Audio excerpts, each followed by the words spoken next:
അതുപോലെ സഞ്ജയൻ്റെ ഒരു 5-ന് സഞ്ജയൻ ആരാ?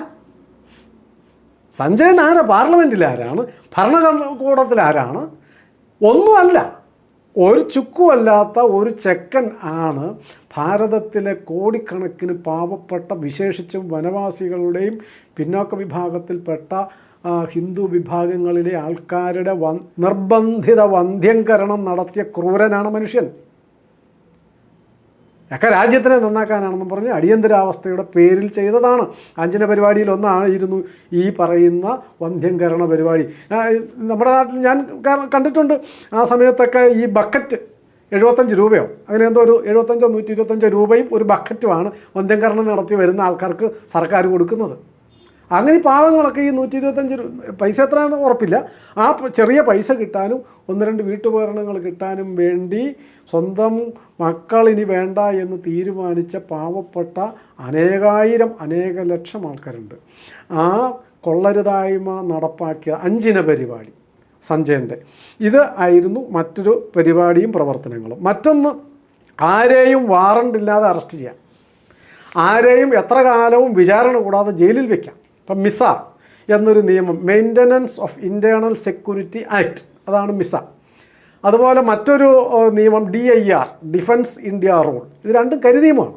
എന്ന് വെച്ചാൽ എനിക്ക് തോന്നുന്നു ഇപ്പം നിങ്ങൾ അടിയന്തരാവസ്ഥയ്ക്കെതിരാണ്, അല്ലെ കോൺഗ്രസ്സിനെതിരാണ്, അല്ലെങ്കിൽ നിങ്ങൾ ഭരണകൂടത്തിനെ വെല്ലുവിളിച്ചു.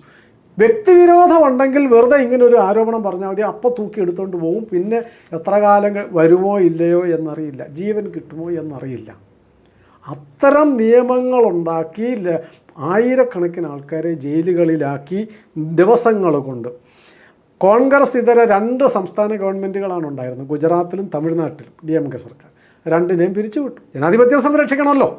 അപ്പോൾ ജനാധിപത്യം സംരക്ഷിക്കണമെങ്കിൽ കോൺഗ്രസ്സുകാരെ കൊണ്ട് പറ്റുള്ളൂ, DMK കൊണ്ട് പറ്റില്ല, പിന്നെ മറ്റേ ഏതെങ്കിലും പാർട്ടിയെ കൊണ്ട് പറ്റില്ല.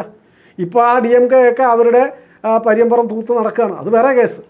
ഞാൻ പറഞ്ഞത് അങ്ങനെ ഒരു കാര്യം ചെയ്തു. ജൂലൈ 3-നാണ് രാഷ്ട്രീയ സ്വയംസേവക സംഘത്തെ നിരോധിക്കുന്നത്. ജൂൺ 25 5-8 ദിവസം കഴിഞ്ഞപ്പോൾ നിരോധിച്ചു. എന്നിട്ട് RSS എന്ത് ചെയ്യും എന്ന് ഇന്ദിരാഗാന്ധിക്ക് അറിയാമായിരുന്നത് കൊണ്ടാണ് അവർ പിന്നീട് അടിയന്തരാവസ്ഥ നടക്കുന്നതിനിടയിൽ ഈ 1975 ഡിസംബർ 30-ന് കോൺഗ്രസിൻ്റെ ഓൾ ഇന്ത്യ കോൺഗ്രസ് കമ്മിറ്റിയുടെ ന്യൂനപക്ഷ സെല്ലുണ്ട്. ആ ന്യൂനപക്ഷ സെല്ലിൻ്റെ മീറ്റിംഗ് വെച്ചിട്ട് അതിൽ ഇന്ദിരാഗാന്ധി പ്രസംഗിച്ചത് RSSനെ കരുതിയിരിക്കണം, അത് എല്ലായിടത്തും വ്യാപിച്ച് അണ്ടർഗ്രൗണ്ട് പ്രവർത്തനം നടത്തിക്കൊണ്ടിരിക്കുകയാണ്. പറയുന്നത് ന്യൂനപക്ഷം എന്ന് പറഞ്ഞാൽ ക്രിസ്ത്യൻ മുസ്ലിം വിഭാഗങ്ങളാണല്ലോ. എല്ലായിടത്തും വ്യാപിച്ച് അണ്ടർഗ്രൗണ്ട് പ്രവർത്തനം നടത്തിക്കൊണ്ടിരിക്കുകയാണ്. എന്തെങ്കിലും സൂചന കിട്ടിയാൽ കേന്ദ്ര സംസ്ഥാന സർക്കാരുകളെ അറിയിക്കണം. സംസ്ഥാന സർക്കാരുകൾ കോൺഗ്രസ് മാത്രമേ ഉള്ളൂ. അപ്പം ഞങ്ങളെ കോൺഗ്രസിനെ അറിയിക്കണം എന്ന് വെച്ചാൽ ഈ എന്തെങ്കിലും നിങ്ങൾക്ക് മതപരമായ ഒരു വിദ്വേഷം, ഒരാൾ ഇപ്പോൾ ഒരു വിശ്വാസി വിചാരിക്കുക, എല്ലാ വിശ്വാസികളും അങ്ങനെയാണെന്നല്ല, ഒരു മുസൽമാൻ അല്ലെങ്കിൽ ഒരു ക്രൈസ്തവന് ഒരു വിരോധമുണ്ട്, ഒരു RSS അല്ലെങ്കിൽ ഒരു ഹിന്ദുവിനോട് വിരോധമുണ്ട്, ഒരു വെറും സാധാരണ ഹിന്ദുവിനോട് ഇവൻ RSS ആണെന്ന് പറഞ്ഞാൽ മതി, അപ്പം പിടിച്ചോണ്ട് പോയി അകത്തിടും. അല്ലാന്ന് പറയാൻ എനിക്ക് അവസരമില്ലല്ലോ, അല്ലാന്ന് പറയാൻ എന്നെ കോടതി കൊണ്ടുപോകണില്ല, അല്ലാന്ന് പറയാൻ പൊതുമധ്യത്തിൽ കൊണ്ടുവരുന്നില്ല. ഞാൻ ഇരുട്ടറി കിടക്കുകയാണ്, പത്രങ്ങളുമില്ല, വാർത്ത വരില്ല. അപ്പോൾ എന്തൊരു നീചമായ പ്രവൃത്തിയാണ് ഇത്.